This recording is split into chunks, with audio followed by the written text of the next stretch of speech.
Good afternoon, everyone. Thanks for joining us today. This event this afternoon, we're going to be talking about marketing in the time of COVID-19 and what do consumers expect from brands. I'll be your moderator today. So I'm Suzy Goulding. I'm the co-chair of the Chamber's Marketing and Communications Committee. And we are here really to keep British Chamber members and the broader business community in Singapore updated with the latest research, trends and technology in the marcom sector. We're also here to promote industry best practice and showcase the individual capabilities of members via chamber initiatives and through the development of our own events, seminars and shareable content. So I'm delighted that you could join us today. And really what we're looking at this afternoon is all of us working in the marcom sector. So how should you position your advertising in this very strange and extraordinary time where consumers maybe have new expectations of brands and are maybe looking at marketing and advertising through a different lens? So in this webinar today, we have global market research agency Kadence International joining us, who will share the key learnings from their proprietary study, Brands Exposed, with over 4,000 consumers across the UK, US and 8 Asian markets, and discuss the findings with a panel of industry experts. So what are we likely to find out today? Well, what we want to look at is what is the sort of messaging that consumers want to see from brands in this period, as well as what might they reject? What are the ads that are really resonating with consumers based on Kadence's emotional connection matrix, and what can we learn from them? What are the pitfalls to avoid? And what are the cultural differences that brands need to consider to succeed in different markets? And finally, how are evolving anxieties about COVID-19 influencing consumers' reactions to ads? And what can this tell us about projecting future ad success? So what we'll have today is the Kadence guys will share their findings in a presentation, and then we'll move on to a panel discussion. And we've got some great guests with us today on our panel. So first we have from Kadence International, Patrick Young, who's Deputy Managing Director of Kadence, and they are an award-winning market research agency with offices in Singapore and around the world. And he is joined by his colleague Cassie, who is an Associate Director at Kadence. Our other panelists are Lawrence James, and Lawrence is Managing Director of Collidascope. He is a media and communications expert with substantial data science consultancy, media agency, shopper and consumer marketing experience.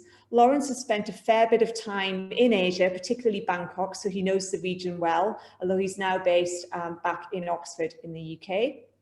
And finally, I'm delighted to have on the panel today Judy Cheong, who is Regional Head of Brand and Communications at Sustenir Group. They are a Singapore-based company whose mission is to change food for good by growing impossible produce in impossible places. And if you haven't tried their fresh kale, you don't know what you're missing. I'm an absolutely huge fan. So very delighted to have you all here as panelists. Thank you very much.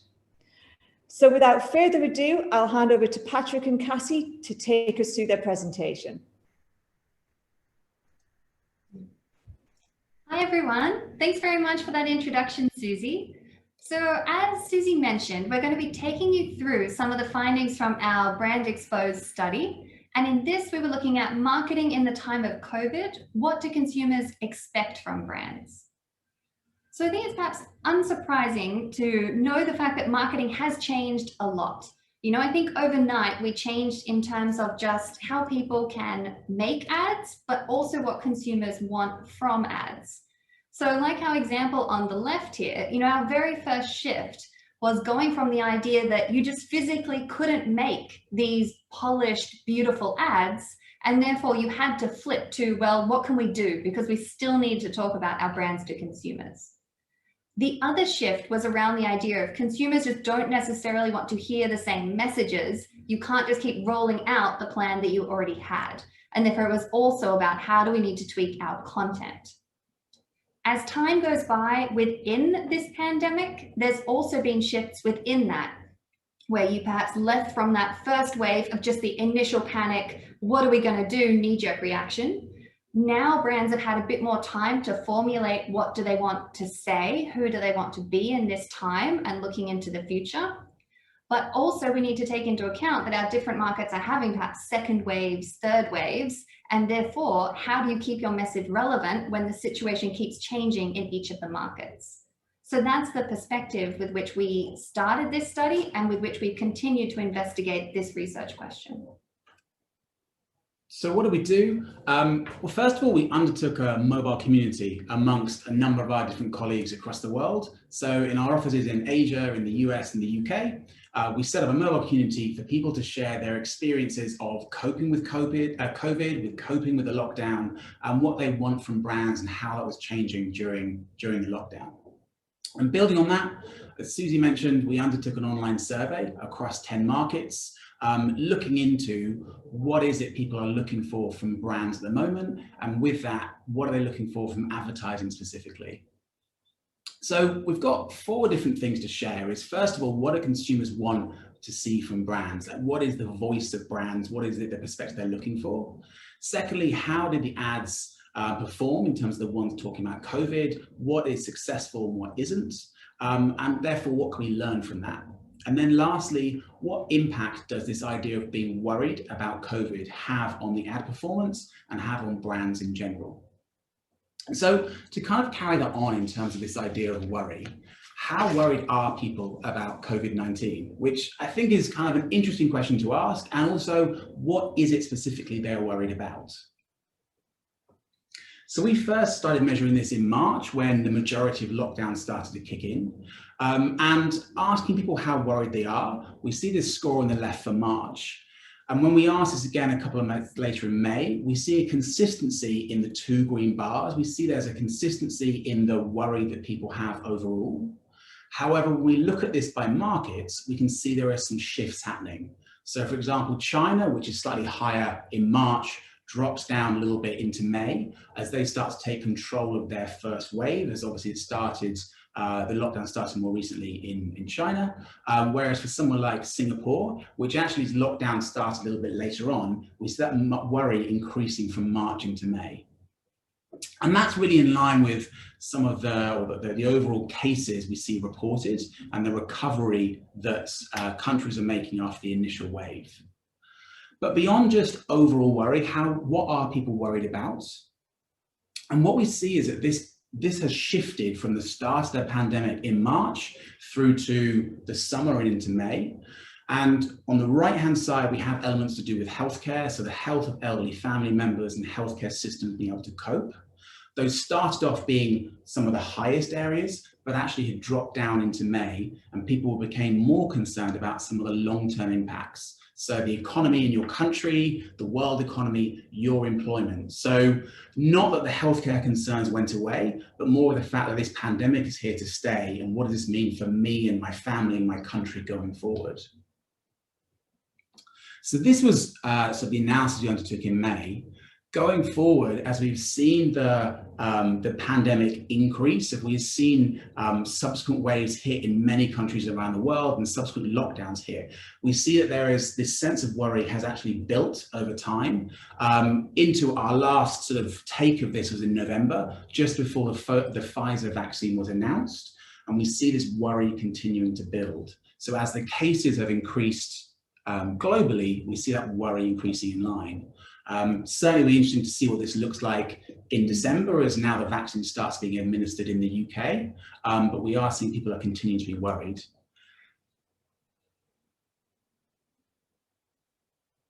And what they are worried about is across the board, be it healthcare, be it economy, be it employment. Really, the persistence and the continued repeat waves of the pandemic is making people be concerned about all aspects of their lives. And we see that reflected in some of the headlines around the world, where initially in March, the focus really was on the healthcare aspect. Into May, this changed to some of the longer term aspects. And then more recently, last month, a focus across the board from the impact on mental health to the economy, to travel and people really reclaiming their lives in terms of COVID. Are you guys sitting in the dark in focus? So now looking at what consumers want from brands, we asked just from a more broad point of view, what are consumers looking for when it comes to overall messaging before we start looking at advertising more specifically. So it was quite encouraging to see really that the themes in these top statements coming out are about positivity. Because we started out brainstorming this list of thinking like, well, there's a lot of very high profile stories about people being more anti-celebrities, sticking their neck out there and giving an opinion on what's happening. Or some backlash against this brand says nice things, but then they have laid off their workers. How can they say that?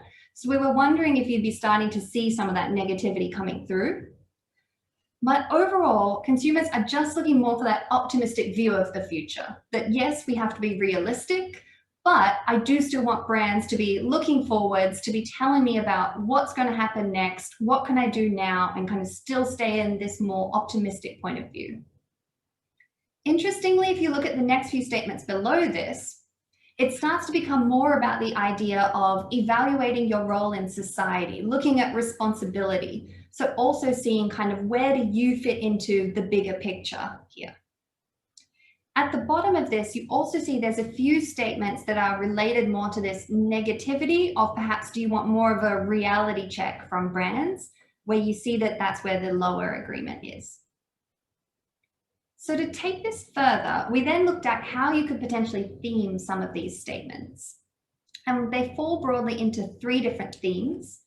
There's around the positivity and the optimism, responsibility and honesty from brands, and avoiding celebrity. So as I was saying earlier, you can see that the avoiding celebrity theme is slightly smaller. So it's less prominent coming through from our consumers. Whereas overall, most people are looking for that idea of responsibility, of kind of brands being open and honest of, look, it's not great, but this is what we're going to do, and this is kind of what you can expect from us during this time. That said, this isn't necessarily exactly the same across all of the markets that we spoke to. So you can see on this slide here, we spoke to quite a number of different markets within Asia, given that our hypothesis was that they could be responding quite differently due to the cultural differences. And then we also included here the UK and USA. So regardless of which market we're in, responsibility and honesty does still come through as the most important. The one slight difference to this is Thailand, where they're about equal, but slightly higher coming through here on the positivity and optimism.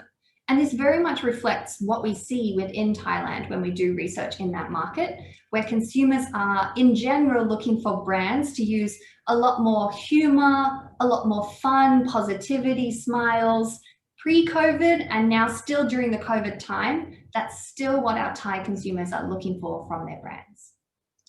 The other difference we thought was quite interesting here is if you look at Japan, where 47% are agreeing with this idea of more responsibility and honesty being very important to them. And that very much reflects what we see in the Japanese market, where culturally they're looking for a lot more top-down direction from brands, from the idea that kind of we're looking to you to be doing the right thing, to be demonstrating the fact that you're taking responsibility, you're taking this seriously. And therefore, that's why within Japan, we see that nuance that they're a bit higher on responsibility and lower on the idea of it's not enough just to be positive, or it's not enough to just be anti-celebrity. I also want you to take this seriously and show me what you're up to. These attitudes also came through in our mobile community, where there was a lot of sentiment around this idea that you need to make sure you have that substance. So you can't just tell me, hey, we're here, we're going to do nice things for you, but precisely what are these activities that we're going to do? So here we have a few samples from our community of the consumers from out this, which we're really hoping the audio is going to work here for these. I think a lot of brands are basically doing the same thing. Like they are handling the situation by saying like, we're all in this together. Like we want to support you. They're just trying to like build this sense of community with people, but I don't necessarily, at least personally, I don't feel like that matters to me. Like I don't care if a brand is gonna like try to make me feel warm and fuzzy during the pandemic. I don't need to know that the makeup brand that I bought 6 years ago or the restaurant that I ate lunch at one time around the corner from the office is in it with me together, my best friend. These brands which are kind of tapping into the fundraising and kind of giving money or support to those in need are doing something really positive at the moment, and it's going to hopefully have a positive impact on their image.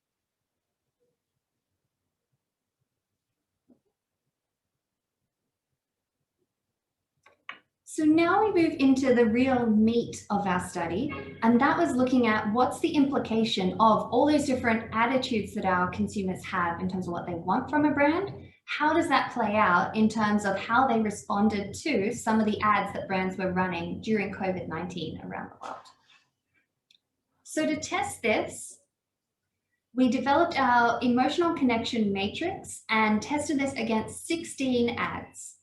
So you can tell from the range of brands here that we were looking to get a good mix of different industries, given we wondered if you might have slightly different attitudes depending on what this brand is talking about to you.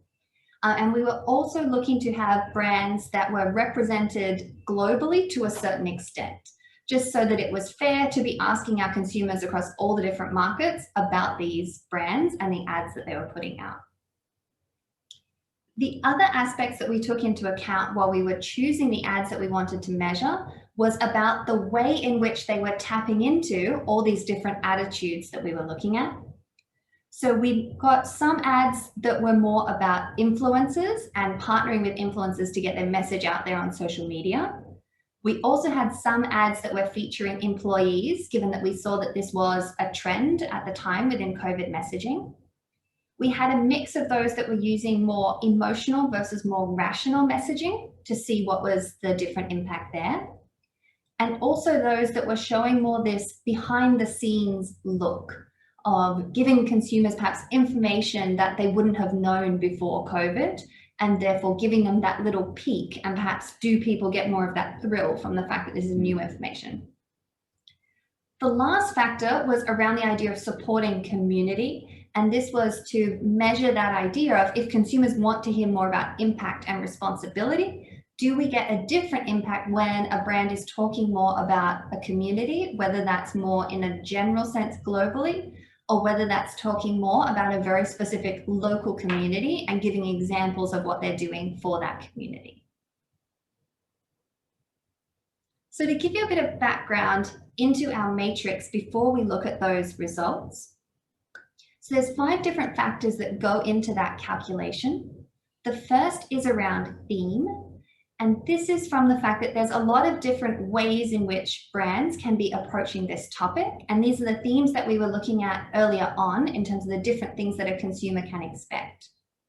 So from our calculation of which of these themes has the greatest positive impact on a consumer's likelihood to want to engage with this brand, we then can give a weighted score based on how well this ad has tapped into each of those important themes.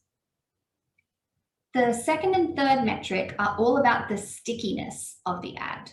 So first of all, just about recall of that. If I ask you to describe an ad you just saw, how much can you tell me about it? How much do you want to talk about that ad? Where if someone sits through a 1-minute TV ad and when you ask them what it was about, they just say it was good, then this is an ad that hasn't connected with that person at all. So that's almost more of a hygiene factor here, that we want to make sure that they do have recall of what happened. Then it's about memorability, which is looking more longer term of if you were to think about this brand or this category in a few months' time, would you still remember this? Next, we look at the emotional intensity of just how strongly you think the emotional content of this ad resonated with you. And the last one is brand fit, which looks at the message that you had in this ad. Does it fit with what consumers expect from your brand? Or does it feel a bit out of the blue that this is a message that you're going with and therefore perhaps has less credibility with our consumers? So to give you a bit more detail about the themes, we use choice analysis to pull apart which of these themes is the most important for our consumers.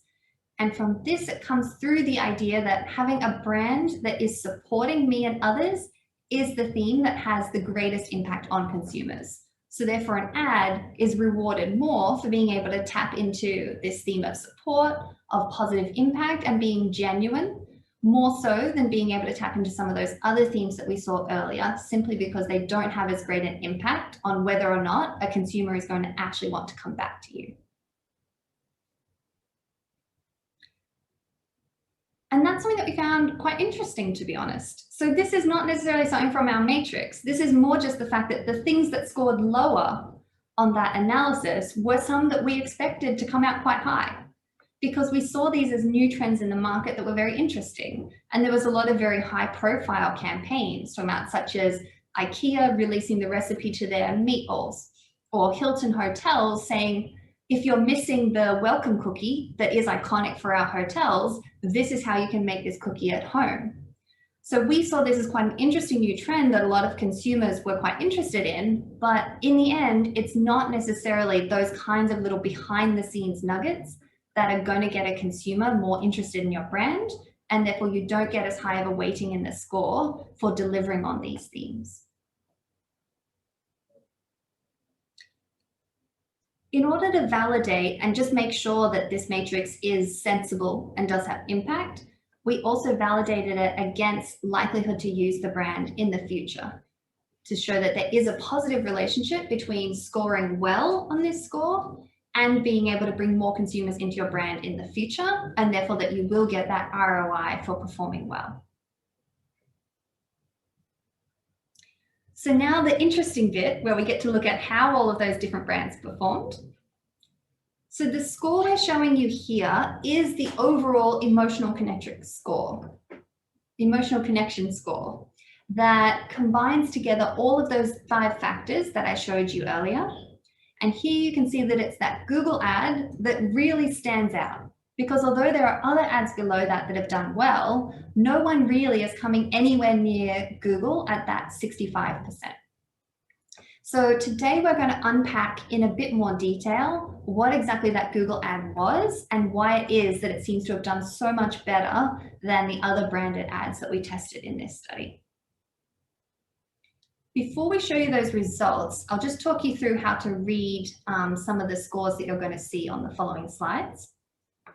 So in this diagram, in the center, you'll see the overall emotional connection score, and this is the summary metric. Around the outside of that, we then have 4 scores that show how well it performs on the different aspects. So first of all is the memorability score, then brand fit, emotional intensity, and messaging.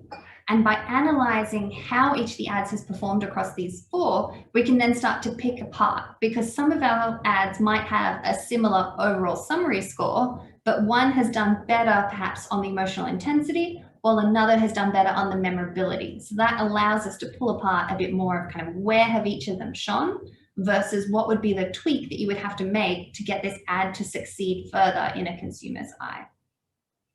So let's turn our attention to the Google ad. We're a bit scared about internet bandwidth to play the ad on here, but what we have is the screenshot showing the story of the ad. And I'm sure many of you have seen this, but I think it's called Thank You Healthcare Workers, and it is real footage from healthcare workers across the world demonstrating how they are having an impact, I guess the emotional toil that they are going through, and also, you know, asking, hoping that we all stay at home and they're all going to continue to work, as well as other frontline staff kind of delivering food and things like that. Over the top of that are the different Google products, so especially the Google search bar, and just showing kind of how can I help, or how can I contribute, or how can I support healthcare workers. And it's very much the Google search bar being at the center and the hero of this ad as we go through that raw footage. So how does Google perform? What we see here is it performs really well across all of those different areas.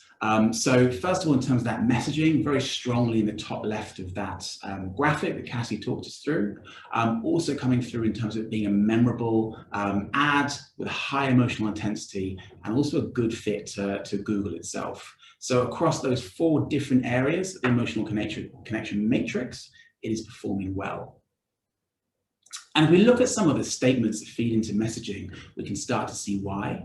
So certainly talking about the brand playing a positive role and that it's supporting me and others. So over-indexing against the average across the 16 ads that we tested, and really the ad showcasing not just people doing well and you know, playing a positive role in COVID, but how Google is helping to support that, and by providing information, empowering people to search, find, and help.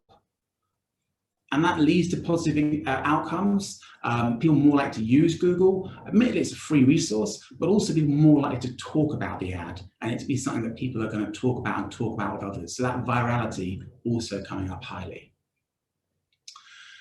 This is also one of the ads that came out in the community. We start to see, again, some of the detail of why it performed well through the verbatim. So for one, that emotional connection built by showing real clips of everyday people.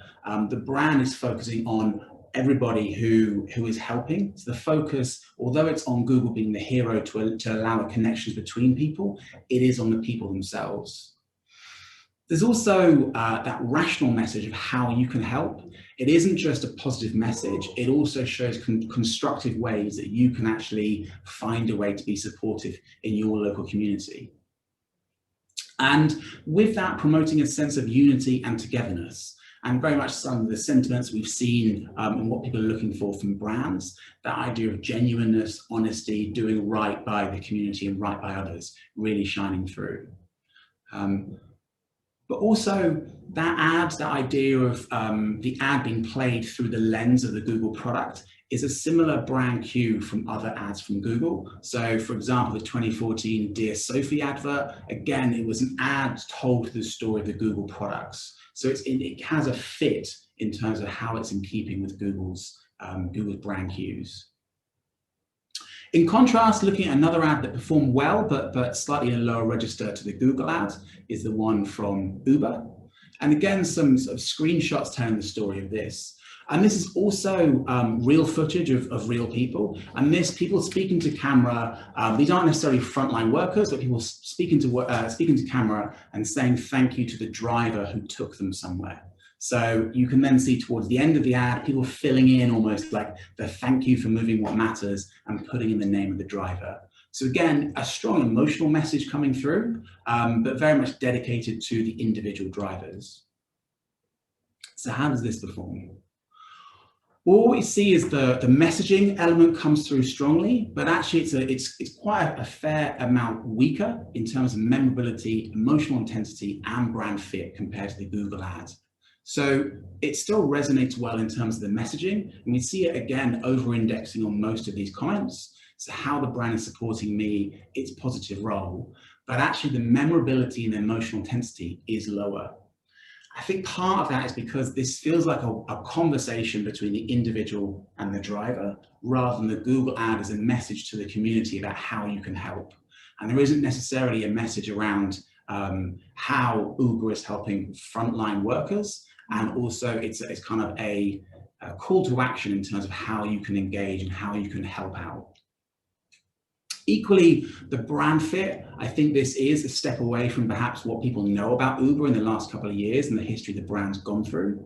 And so I think this message of saying thank you and this sort of passive positive tone is not necessarily in keeping what people think about when they think about Uber. And then we see there are some, people, these scores here, positivity in terms of more like to use and talk about the brand, but they are on a lower register towards the sort of the middle tertile of the ads that we tested. So finally, turning to what impact does worry and this idea of worry have on the ad performance and brands overall? So the first thing to say is that not everyone worries the same. So we had a number of statements, some of those we showed you at the beginning in terms of the ways people who worried about COVID. And what we find is there are 4 different types of worriers, if you will. In the top right of this quadrant are people who we've named as concerned. So they have lots of worries. They're worried about lots of things, be that the economy, their employment, healthcare of their family. And the level of that worry is high. So they have lots of big worries. In the bottom right are the concentrated worriers. So those who are very worried, but only about one thing, only about one aspect of COVID. So they might be more about the healthcare of their family or their employment or the economy. In the top left are the cautious worriers.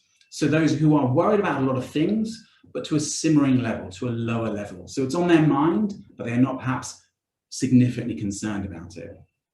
And then lastly, perhaps the people we all want to be, the carefree worriers, those who actually are not really that concerned about any of the aspects to do with COVID.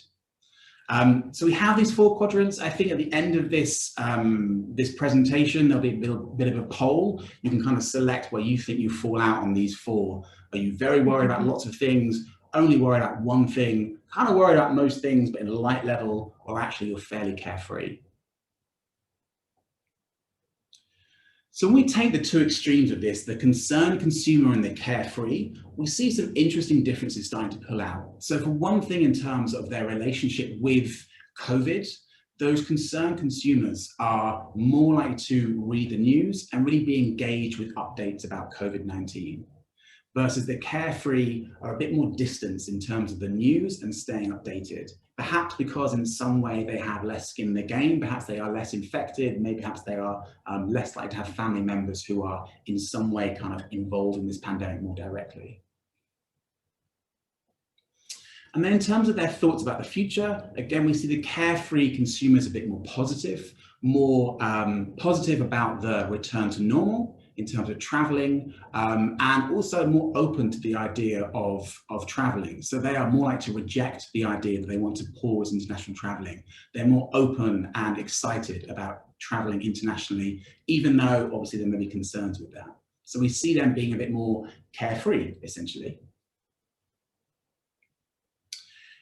And this also plays out in their sentiments to do with brands themselves.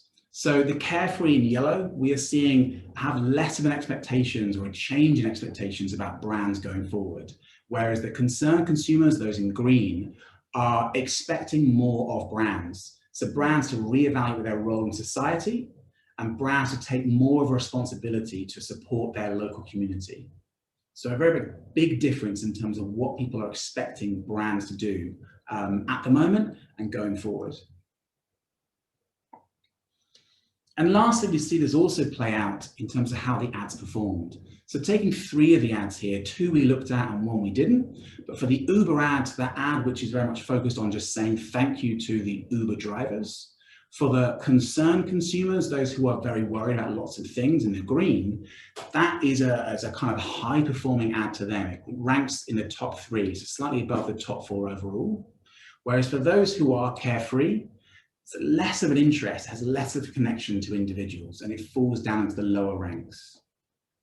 In contrast, the Buick ad, which we didn't show you, but the Buick ad, which is more of a call to action sales ad offering a discount on the latest model of Buick, that plays very well to the carefree in orange, so it's pulling up the rankings up to 4th place, where the concerned have more of a mindset of, no, the world has changed. I want something different from brands, and therefore this has less of a connection with me. And I think lastly, the power of the Google ad is to speak to all of the different groups. So across the concern, the carefree, and the other 2 segments of worry, the Google ad ranks into 1st place. So cutting across people's worries and really connecting with individuals. So coming through to the takeouts of what are the main things that we learned from this study? First of all, it's just simply a fact about the content and the extent of the worries across our different markets. So overall, we first saw the worry levels kind of staying a bit more consistent, but changing the actual content of the ads. Whereas now those levels are starting to rise towards the end of 2020 in October and November. I think that was as our consumer attitudes started to become this a bit almost fatigue of, is this ever going to wrap up? We're very concerned about this. Hence why we'd be very excited to see, if we redid this again next month and talk to you again, would this have changed? We will be conducting the next wave of fieldwork on this soon. So that's something that we'll be able to capture and then see how is this changing, because it'll be interesting to see how quickly can the vaccine kind of immediately bring the worry down, or will it still stay up, or people are kind of waiting to see how this plays out, what's going to be the impact of the logistics of distribution, and therefore will it change anything for me? In terms of the role of brands, our biggest learning was the fact that the consumers are looking to see more responsibility, and therefore that's why we see that, yes, you do still need to be positive, but the big focus coming through is about showing that positive impact, showing that we're taking responsibility and we're doing something about it, not just talking about the fact that, wow, this is something that's impacting us all, isn't it?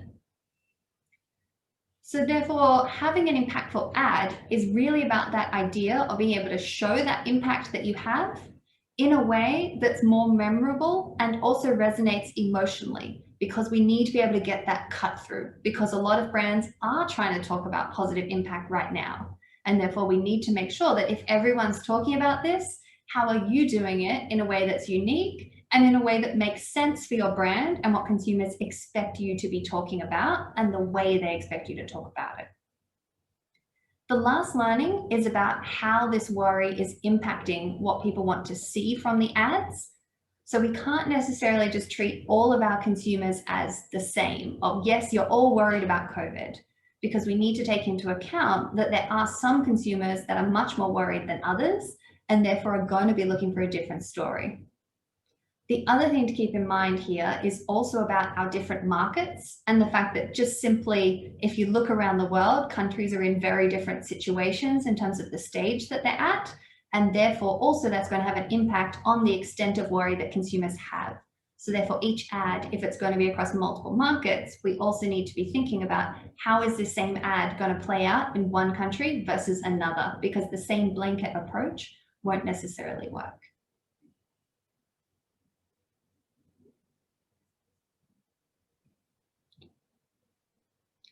So in terms of what we can do with this information going forwards, we've found that the emotional connection matrix is a really helpful way to be able to evaluate an ad before they go out. And therefore it can be a great way to understand this ad. Is it going to be something that fits with what consumers want from me? Is it really tapping into the themes that I think it's going to? And therefore it can be a really helpful way to measure an ad before it goes out into market, and especially across more than one market, to make sure that is it hitting on the right notes for all the different countries that you're looking at. And also to be able to keep up to date on where your particular consumers are at in terms of the quantity and the gravity of their worries, because this is something that's constantly changing. It's not enough to kind of just do it once and then we can assume that's the state. It's a metric that we need to make sure is up to date, and also for the particular group of target audience that you're looking at for your brand as well.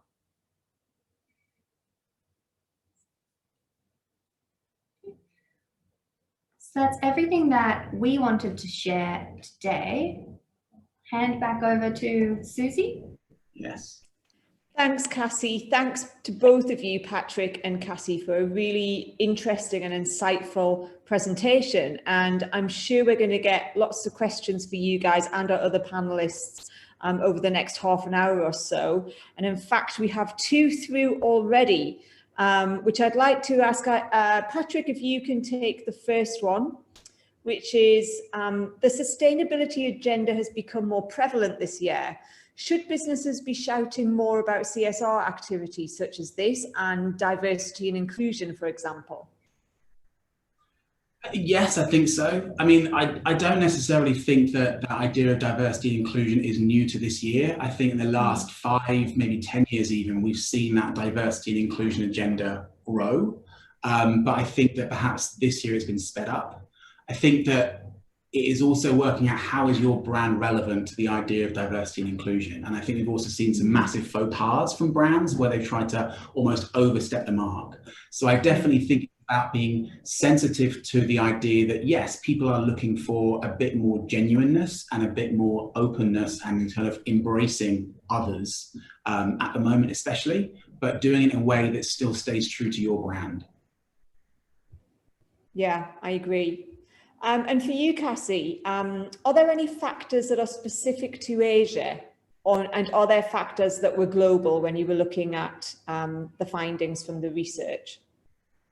I mean, in a way, it's a tricky question there just by combining Asia altogether, because one of the things that we found is most interesting, although perhaps not surprising, is that the UK and US do play out as quite similarly across a lot of these attitudes and the responses to ads that we're seeing, whereas it's much harder to group together Asia in one lump.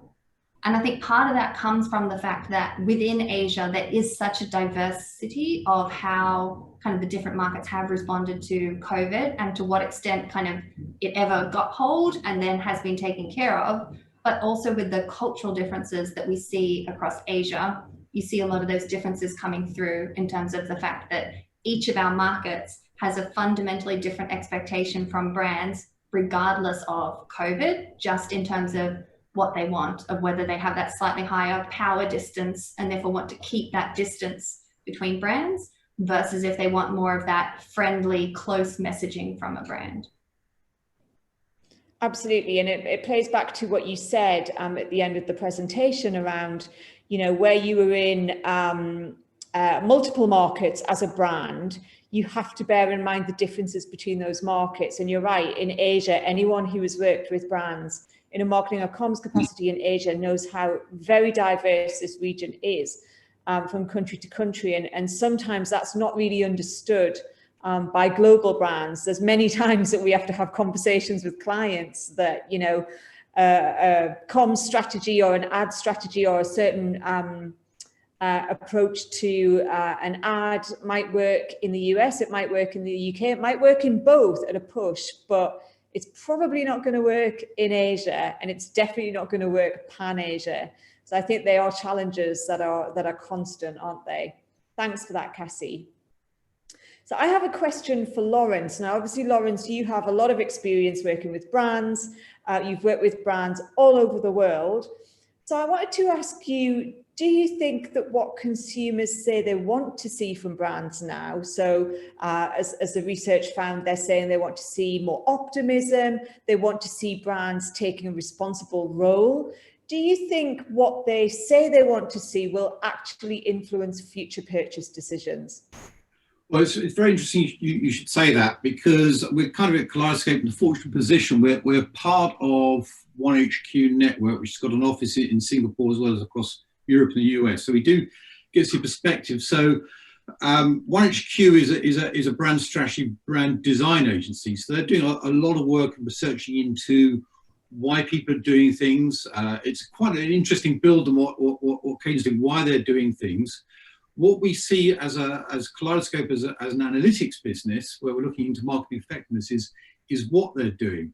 And if I take an example of a brand, what's really interesting when we work together is it's so dependent not only on market, but it's so dependent on the nature of the brand and the category it's in, and whether people pay that much attention to it. So if you think of a CPG brand, a lot of these are quite low interest, low attention brands. So corporately, the business needs to be in the right place, but you can alter messaging with surprising physical purchasing effects. So if I give you an example of a meat snacking brand that we work with in the UK, in the Netherlands and Germany, and these are quite like in Asia, quite diverse markets. And what we've done is we switched pre-COVID, we switched the messaging, which had been a mischievous, slightly anarchic animation. And traditionally, it's always been put out on TV with 30, 40-second commercials. And that's always done a job, and sales have always been okay. But I think we've recognized it's not going to change the world. We shouldn't position ourselves as changing the world, because it's a fairly low interest category, pretty promiscuous what goes on in terms of in snacking categories, people switching from one brand to another. Price is very important, promotions are very important, and what goes on in store and online in terms of purchasing. When we switched it, when COVID started, first of all, the client had to get themselves aligned with what they wanted to do. But we changed it from this anarchic character took the character out of it, began to use more and more social media, really to start building a challenge, so that we began to really put the brand into people's lives, not actually with an expectation it was going to cause a direct sell, but with the expectation that this could help them through COVID-19. So there were dance routines that various influencers online could help shoppers and consumers participate in. And this was great. And the audience reaction in terms of likes and shares and comments and everything else was really, really positive. So this was great. But when we looked at what actually was happening in the shops, and there's an awful lot of changing in shopping behaviours, and the purchasing journeys change, and that of course varies category by category as well. We found actually that initially it made very little difference to sales, and we were a bit worried, and we all began to look at our toes and think, well, maybe this hasn't worked. 4 or 5 weeks later, suddenly we began to see an uplift in sales, and because of the way we can analyse what happens to advertising, we could see there were what we call latent effects, so the cumulative effect of the activity. So the challenges people were having to do in their own apartments, their own homes, was having a latent effect as it built people's interest and reaction in store. And since then, there's been a very, very strong residual effect. So after the campaign is finished, people are now purchasing. And we're finding actually that in terms of people's actual sales, it's been a really, really strong performance in a low interest category. So I say it's a build on what Kadence was talking about. You can't, in terms of all these things, you can't just look at it by market, by whether people are worried. You need to look at it by people's attention, and thus the creative, the communication, and the response to that communication is reflected in that, in the, if you like, the messaging that you use and how you drive it forward. And we've now continued that now into further campaigns, which are also seeing actually quite quicker response using similar tactics in the way we use social media, particularly things like YouTube. And funny enough, in using things like celebrity as well, which I know scores quite low, but from our point of view, actually certain celebrities are actually, depending on what they say, it doesn't have to be about being about the great and the good. It's about just engaging with people. Yeah, I can imagine that actually, and we've seen some great examples of that, particularly in UK advertising, haven't we, in terms of celebrity. I guess it's a very careful balance to strike as a celebrity, because you're in a position of privilege, so you have to be careful that you're not saying, oh, we're in the same boat as you, because you're not. But then also getting that balance between empathy with people, with other people as well. So it is a difficult one. So I can see why the celebrity sort of rating within the research was a bit lower than you might sort of normally see. Thanks, Lawrence. So we have another question from the audience that I'd like to put to Patrick, please. So has there been any differences in branding for services compared to product offering during this time? So have you seen in your research or work that you've done with other clients, has there been a difference with sort of more service-driven brands rather than sort of product-driven brands?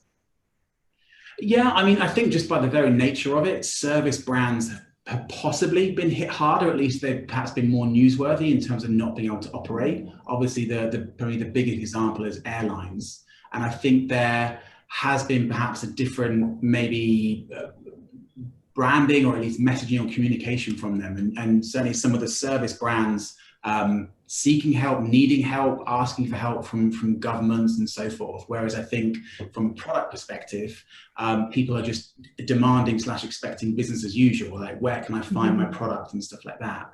And I think what's perhaps interesting for us is seeing the role that latent branding has on these things, and the brand heritage that is being exposed. Taking the airline industry, I think the support that maybe Singapore Airlines has here in Singapore, and the way that people have rallied around it, buying tickets to eat on the grounded plane and stuff, is very different to the response maybe that airlines have had in Europe and the US, where I think there is less of that pride and excitement and passion for the brand. Yeah, I agree. Thanks, Patrick. So we have another question from the audience, and I'd like to bring Judy in as our in-house marketer, representing in-house marketing on our panel today. Judy, I'd like to ask you, from your experience of marketing during COVID period, what would be your top learning and maybe a piece of advice for other marketers? So I think one of the key things we learned during this pandemic period was we really had to be completely agile in what was happening and how we responded to it. For us, I think we were in the category of, selling reassurance as a brand. We were selling vegetables, obviously. We sell superfoods like kale, lettuce, arugula, but as a brand, we really had to be about reassurance. We had to play out, the fact is we have produce that provides nutrition during this period, as we saw a lot of people switch from eating out to eating at home and cooking for their friends, for their family. So one of the learnings we had was we really had to be agile in what we responded to. A lot of our products are sold online in e-commerce, so we had to build out the perfect store, and we had to build out the perfect messaging to reach people on these channels. We also had to make sure our supply channels couldn't drop in store. We saw that a lot of retailers actually sold out. They had to limit the number of products people could buy, and the fresh category was extremely critical because things would just be selling out day after day. So our demand actually doubled during this period. We saw a lot of people actually buying more greens. So, we had to move with it. We had to be able to adapt the way we operated. We had to switch out produce. We were growing to grow more of the superfoods that were in huge demand. And we had to be really agile to that. So while the business was doing that, and we were really supporting the retailers during this period and providing all the fresh produce to consumers, we also had to build the communications online to make sure that, people were actually seeing that we were there, doing what we had to do, but also, reassuring them that, this was nutritious, this was 100% clean. We are a smart indoor vertical farm, which means everything that we grow, as you can see here, it's grown indoors, it's grown vertically in a closed environment, which means there's no pesticides, which we saw was a huge important factor for people who were really concerned about building immunity for their health. So those were some of the learnings that we took away, which I feel were really largely important as we actually move into the new normal as well, because people want to see more of this and they want to know more a little bit about this as well. I think that is one of the really positive things that has come out of this experience, is that people are more interested and conscious about their health, the impact that might have on how they experience COVID, if they have the misfortune of catching the virus. But it has made people really think about their own health a little bit more, which has got to be a real positive things for brands like Sustenir, who you're in sort of clean agriculture space, superfood space. So it's great to hear that you saw interest go up, and long may that continue post-COVID too. Thanks, Judy. So we've got another question from the audience here that I'd like to direct to Lawrence, if I could. So the question is, what are the impact and implications of the woke and cancel culture on brands, and the eventual limitation of scope of content and communications being displayed now that they are being hampered by increased vigilance and the need to adhere to these new norms so as not to offend certain segments of the market? If I can just get your thoughts on that first, Lawrence, and then the asker of the question also wants to ask Patrick from Kadence the same question.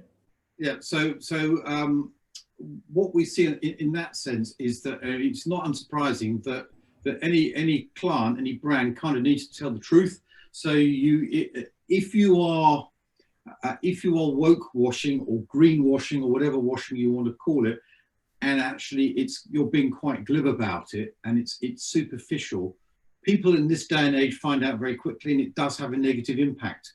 Again, to my previous point, it kind of varies a bit depending on the attention being paid to a particular category that the brand is in, but we see that does have an effect.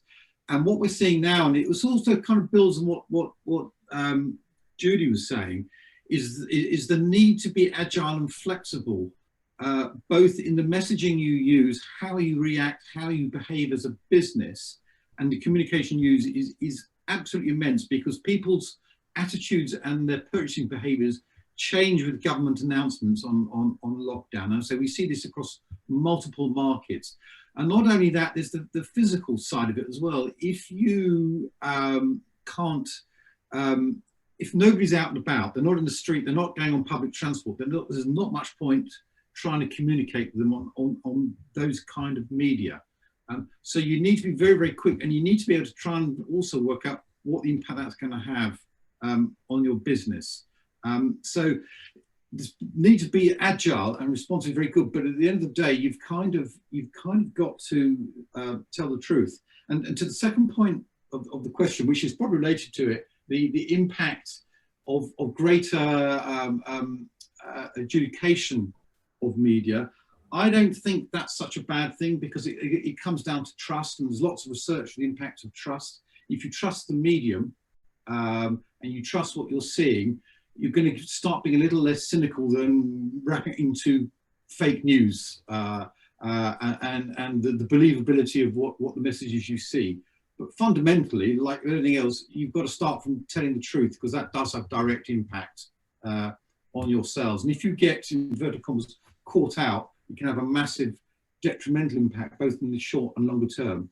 People, sometimes the only thing they remember is the one bad thing you've done, as opposed to the 10 good things you've done.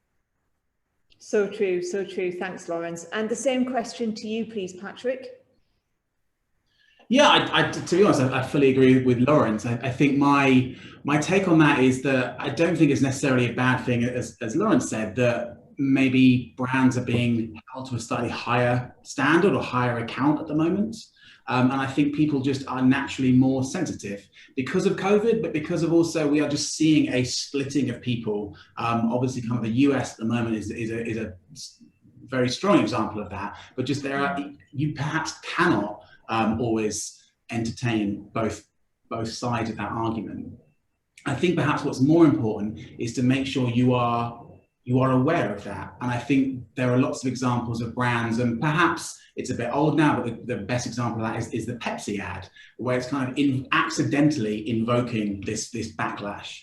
Whereas I think there are other brands, and perhaps Nike is an example of that in sort of the ad, I think last year or the year before, where they are making a concerted choice, knowing that they are going to play up to one part of society and also perhaps turn their back on another.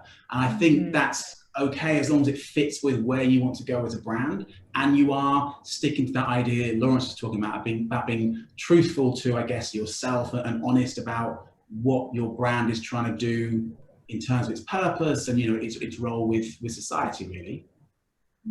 Absolutely, yeah. And it's interesting what you say, you know, that Nike made a conscious decision. They made a choice that this was the audience that they wanted to appeal to, you know, because you can't please someone all of the time. So it is something for brands to think about, particularly in terms of differentiation. You know, if everyone is adhering to the same rules, where is the differentiation? Where are you actually targeting your audiences? I agree, and I think that's a good point, is that we see this especially in terms of the younger audiences are looking for brands with a clearer purpose, and actually a younger audience have their purpose and they want to curate the brands that they buy into. So they want you to talk about the purpose that you have of a brand, and then I will consciously choose to accept you into my life. And I think that they are more discerning because they can be, and therefore I think it is important to consciously decide what are you for, and therefore perhaps what are you against as well as a brand. Yeah, and I think being brave in that situation, you know, like sticking to your guns. If you've got the integrity to be bold and maybe a little bit risky, and you know it will resonate really well with your audiences, then go ahead and do it. But also stick to your guns, like be honest about where that is coming from, because there's nothing worse than a brand trying to be bold and then all of it, you know, they get some criticism and they just go back and hide away under a rock again and do something a little bit lackluster and a little bit mediocre. And I think we're seeing it more and more now, because I think companies and brands are very nervous about what they put out there. You know, you've got a very, very discerning audience these days, and it will be really interesting to see what happens with that sensitivity post-COVID, post-Trump. You know, what will happen during 2021 to maybe change that? Will it get worse? Will it get better? It'd be very interesting times to see what will happen there. Thanks, Patrick. Thanks, Lawrence. Judy, I had a question for you.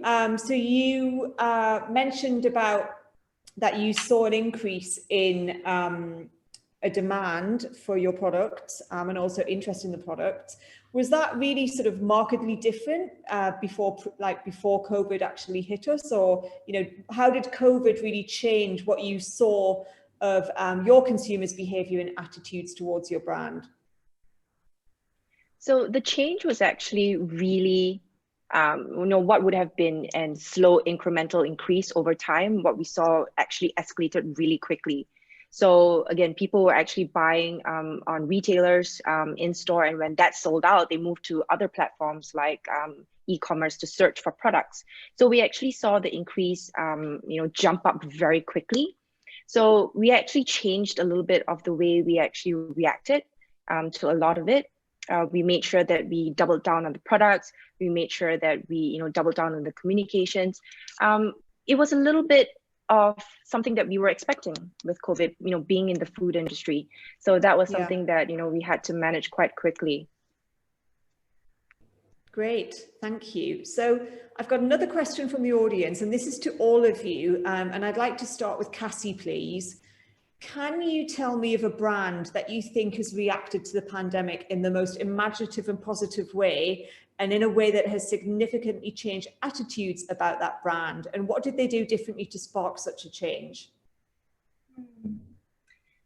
I think one of the things that's been interesting of the brands that have performed quite well, if you ignore ones who just their product has really shone, like someone who no one knew the name of Zoom beforehand. But in a way, they're quite an interesting example, because I feel like I've seen a lot of jokes about Skype floating around, of the idea that, Skype had a 15-year lead on everyone, and yet no one really talks about the idea of, oh, I miss my family overseas, shall we chat on Skype? There was about Zoom or Teams or whichever your brand is. And so I think it does show that even if there is an intrinsic connection between your brand and what's happening, it's also still really important just to be the brand that's at the forefront, that's doing interesting things that tap into what people want. Like when you've had the new buzz coming back, even though it's not just about ads, but kind of marketing about your features, every time you get a new boost, it's when Teams comes out with, well, now there's a new feature that allows you to kind of virtually be in this environment. Or Meet coming out and saying, well, now we've got an enhanced feature that will reduce the noise in your background. And therefore knowing that kind of what are people's genuine pain points that they have with calls right now, and what have we uniquely innovated to address this thing that is a pain point, as opposed to someone like Skype that has a lot of that latent brand awareness and product awareness, but hasn't necessarily been coming out with that same, we understand what you're going through, and therefore we have done something about this. That's such a great example, Cassie. And I think, it really shows maybe a little bit of arrogance on Skype's part, very well established. Maybe they just thought that people would use them automatically. And then you've got these disruptors coming along, Zoom. I mean, Zoom is just part of the international vocabulary now, where you sort of like it and hate it at the same time.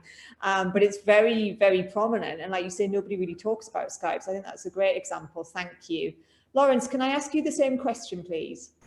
Well, I'm thinking I'd kind of like it to kind of look at a kind of local retailer. It's in a number of markets.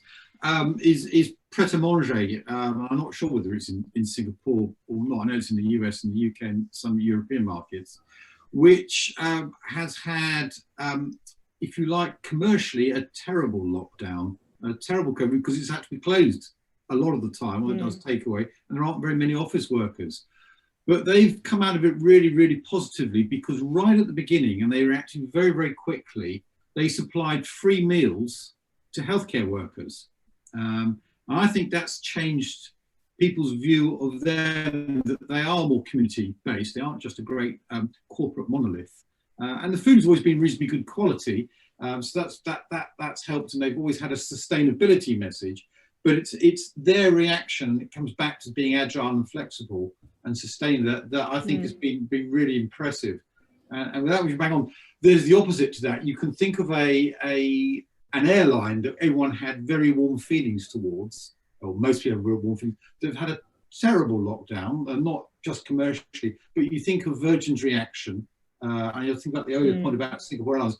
Virgin, that was a billionaire begging for money from governments to bail themselves out without dipping into his own pocket, has the reverse effect. And whether that really affects them post-COVID will be interesting to see. Yeah, it will be very interesting to see. Thanks, Lawrence. Two great examples there. And the same question to Judy. Sorry, could you repeat the question again? Yeah, so which is a brand that you think reacted to the pandemic in the most imaginative and positive way, and in a way that significantly changed attitudes towards that brand? And what did they do differently to spark such a change? So I think I would say, I think airlines being the most hardest hit, and everyone's touched on it a little bit. Singapore Airlines being the one that is closest to home. I've actually seen them talk about, doing something that Australia did, which was actually offer the flights to fly around. And then they got hit quite hard based on that. And then they started to do something different. They actually took it back and then said, like, let's do something a little bit different. Let's maybe offer the meals instead. Let's take that part of the experience and offer it to everyone at home. So I think in that part, they're a very, very old brand, very, very traditional in that aspect. And they've been able to, really respond to the situation very quickly, manage that experience when it didn't work out for them, and really then, add on to that value by providing another aspect that fans eventually dug into. So I think that was actually a really interesting example of how, one very big brand learning through this experience as well, and trying to be, creatively as best they could during this period. I think so too. And I know there was a big demand, wasn't there, for the in-house meals, which I found a little bit, I couldn't really get my head around it, but lots of people really wanted to do it. And I know they've had families and kids in, showing them, what the airline staff do and having a go at it. And I think that's, it's all really helping to maintain the much loved reputation that they have, particularly in Singapore, but also to a degree around the world. Thanks, Judy. And finally to Patrick. Oh, Patrick, sorry. No, I was jumping in already to answer that question. I think the commonality, I think, about the brands that have done well are ones that have placed a focus on the community over themselves. When we talk with clients, we sometimes use this idea of a trust equation, and part of that equation is demonstrating a lack of self-interest. So putting someone else first. And I think the examples that Lawrence gave, Pret a Manger is a great example of that. I think more recently, Zoom, I think, gave away sort of free 40-minute plus calls over Thanksgiving as a way of encouraging people to stay at home in the US. And again, they obviously want to make money from people subscribing to a pro account, and yet they gave that away for free to demonstrate lack of self-interest. On the flip side, in the UK, there was a slight backlash with, I think it was Currys, the technology store, where there was a glitch on their website, and when people bought products at a discount on Black Friday, actually, they ultimately would charge the full amount. And then there was a sort of demand for Currys to honor that, and they initially didn't, and now they eventually have, and they've sort of submitted to people pushing them to really turn that around. And I think, again, that's Currys putting their profitability ahead of others. And I think ones who have gone, okay, however small it is, we were going to look at the community first, are the ones who are doing a little bit better. Yeah, we've definitely seen a lot of brands reconsider why are they there? Of course, they're brands, they're businesses, they need to be commercially focused, but also, how do they also better serve the people and industries that they are serving? How do they take a more philanthropic view towards capitalism? And it'd be really interesting to see if that rethink continues post-COVID. The further that we move away, the further that we move closer to normality, what impact that might have on attitudes. I think that would be really interesting to see what happens there. Thanks, Patrick. I have a question from the audience for Lawrence. So Lawrence, they're asking, we've talked about how COVID has impacted on how brands communicate, but what impact has it had on how brand owners plan their media? Again,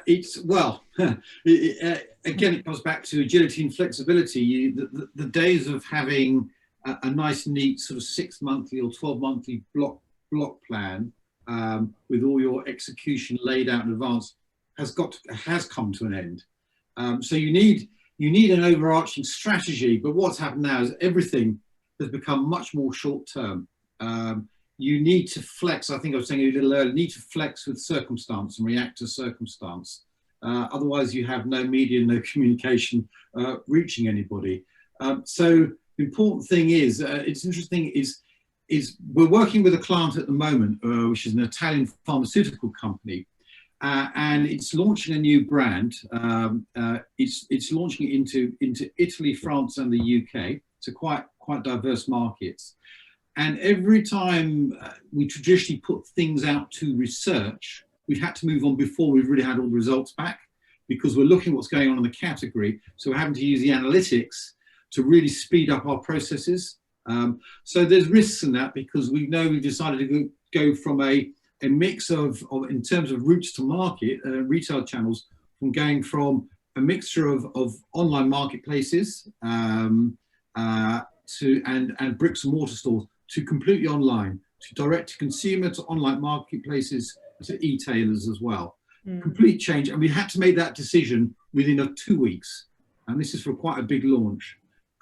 That affects the media we use. Some of it can be online, some of it can be offline, but we need to have very, very short lead times, because we don't know what's going to happen. We can't predict what's going to happen. So it's to be honest, it's profoundly changing the way we use media. It tends to favor the more digitally engaged media, which isn't necessarily, depending on the category, the most effective media. And we have to find a way to optimize the use of that through analytics to make sure, ultimately, for all the KPIs that you get on digital media, that it has an impact on sale, whether that sale is direct to consumer through an e-commerce site, or indeed in a bricks and mortar store. So yeah, it's profoundly changing it. You've just got to be really quick. Yeah, I think it's been really interesting for media, and you know, you've got a captive audience in one respect, because everyone's just glued to screens much more than they are normally, because they're not doing anything else. Yeah. There's nothing else to do. But then also at the same time, the competition is just furious for attention. And I do think, from my own experience, you know, living most of my life on a screen, my attention span is just getting shorter and shorter. You know, if something doesn't grab me, in 2 seconds, I'm off. I'm not interested. And I'm sure I'm probably not alone in that. And I imagine younger consumers have an even shorter one. Yeah, no, you're absolutely right. So the need flexibility is profoundly changed. You can't have these neat plans in longer. You have a strategy, but you've got to be prepared to chop and change and try and estimate and predict what's going to happen when you make that change, depending on circumstances. Absolutely. Okay, so we've got a few minutes left, and the Kadence guys have prepared a poll question for you. So you remember that one of the things that they looked at in their research was the level of worry, anxiety amongst consumers, and how that impacted how they felt about brands. So we'd love it if you would take part in this poll, just as a bit of fun. Let's see how, I'm assuming the majority of our audiences are in Singapore. And our experience of COVID and lockdowns has obviously been different from other countries. So it'd be interested to see how people feel here compared to the respondents for your survey, Kadence. So do take a few moments to answer those questions.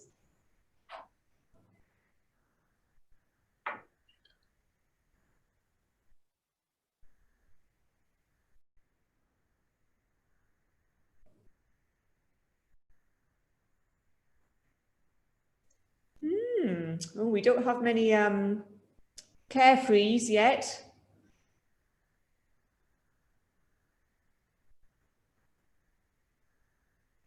So 43, so we've got a tie for cautious, as in I'm slightly worried about lots of things to do with COVID, and also concentrate. I'm worried about one aspect of COVID. So that could be only jobs, but not health-wise. which is interesting. So a complete equal split there, but that's still 14% are concerned, so worried about lots of things to do with COVID. So clearly the anxiety levels are still pretty high there. I think we might have another question in. Let me have a look. Yes, we do. So let me just have a quick read of it and see who's probably best to answer it. Okay, so I think this is definitely one for Kadence. So Cassie, you might want to take this. It's quite a long one, so bear with me. Private companies and firms have been navigating an increasingly blurred line of juggling between their profit-oriented goals on one hand and the sphere of political and nationalistic needs and demands on the other. Examples are aplenty, particularly involving US firms operating in China, with the likes of NBA, Nike and Hollywood Productions, where pressures from both countries have impacted their extent of reach, originality and creativity in order to adhere to local sentiments and censorship, and by doing so sacrificing values and ideals of the Western dimension. What is the way forward for them? Wow, what an easy question to answer. I mean, it's a thing that's tough to answer, I think, just because it is constantly changing.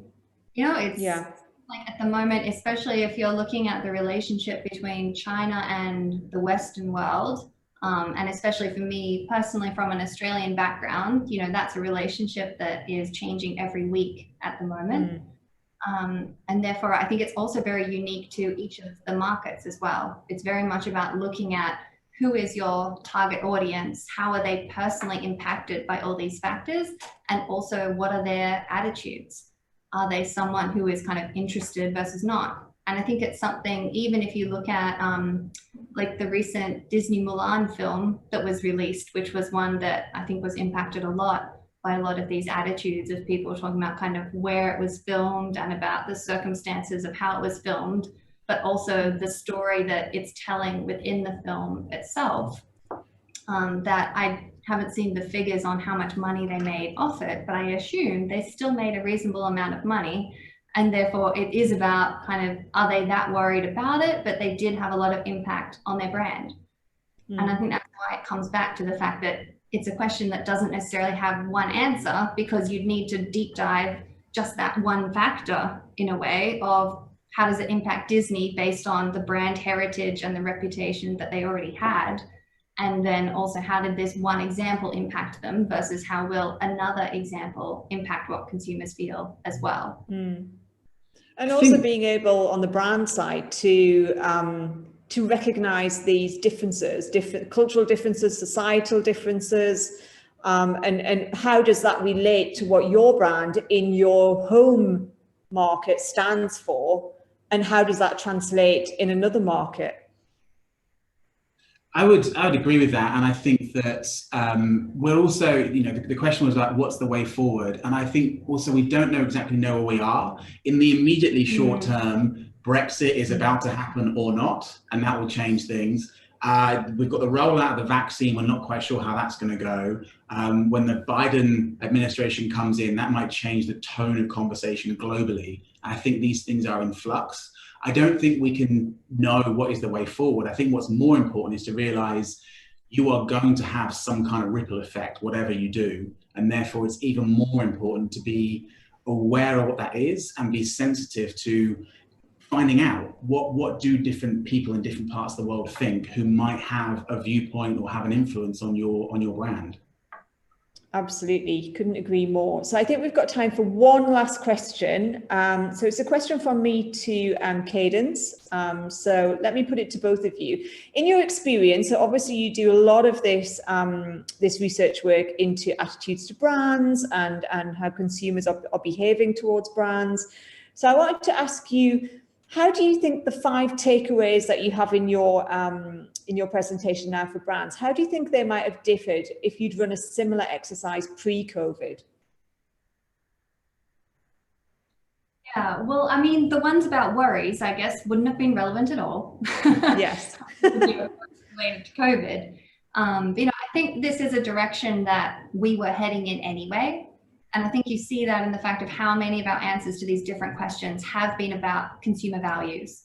Like, I think regardless of categories, we've already seen consumers moving towards, like, when they're walking down a supermarket aisle, considering all the different aspects of sustainability, of what are the ethical implications of the brand I choose, what are the implications for the environment of the brand that I choose, and even into something like the luxury sector. You know, research has shown that the younger generations, when they're choosing which luxury brand to buy from, they're much more looking at, is this a brand that has values that I personally identify with, as opposed to more traditionally, it might have been more, is this a brand that I want to be seen having just because it's prestigious? Whereas now it has to be, if I wear this brand, it's going to say something about who I am. And also internally, I want to have that resonate with me. So I think regardless of COVID, we're seeing brands moving towards this, having to take a stand and showing what their impact is on the world. Just that at the moment, it's about brands talking about what's your impact on the COVID situation. Yeah, I agree. Thanks, guys. So I think that's it really for us. It just leaves me to thank all of our panelists and speakers. Thank you so much, Kadence, Cassie and Patrick, for a really insightful and interesting presentation. Very much appreciate your time. And I'm sure the audience got a lot from it. Lawrence, Judy, thank you so much for being such great panelists. Thank you so much for joining us. And it just really leaves me to say thanks to the audience for joining us. And if you want to contact any of the speakers, do get in touch with Sabina at BritCham, and her email's up on there. And it just leaves me to say thank you so much. Have a fantastic Christmas. Have a good break, all of you, and here's to a very positive and uplifting 2021. Fingers crossed. Please do give us feedback on the event.